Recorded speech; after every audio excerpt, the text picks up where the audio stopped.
ایک قانون ہے ہمارے لیے، اور جب محبوب کی باری آتی ہے تو اللہ اپنے قانون ہی بدل دیتا ہے۔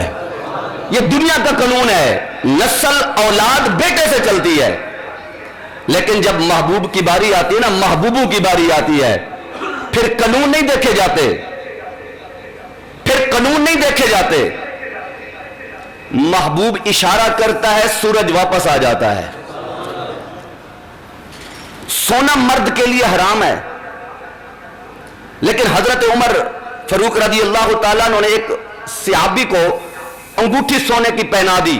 آپ کی ساس آپ کو سونے کی انگوٹھی پہنائے، آپ نہ پہنے، کیونکہ ساس کا اتنا احترام نہیں جتنا محمد عربی کا ہے صلی اللہ تعالی وسلم۔ لوگ کہتے ہیں کہ میری ماں نے، ساس ماں ہوتی ہے، وہ تو ماں ہوتی ہے، ماں کہتی ہے پہن لو، اللہ کا نبی کہتا ہے حرام ہے۔ مرضی آپ کی ہے، کس کی بات ماننی ہے؟ سونا مرد کے لیے حرام ہے، لیکن حضرت سراقہ نبی پاک علیہ الصلوۃ والسلام کے صحابی ہیں، حضرت فاروق اعظم نے جو جواب دیا نا، آپ نے فرمایا ہاں، جس نے مرد کے لیے سونا حرام کیا ہے اسی نے اس کے لیے حلال بھی کر دیا ہے۔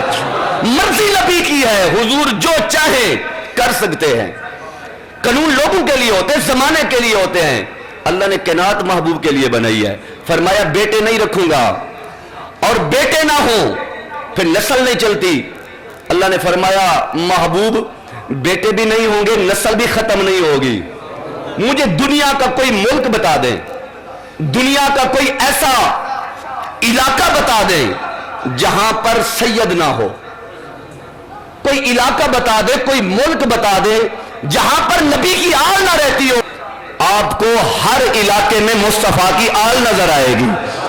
بیٹے نہیں تھے، جب اللہ رکھنا چاہے، عزت دینا چاہے تو پھر بیٹیوں کے ذریعے اللہ تعالیٰ نسل چلاتا ہے۔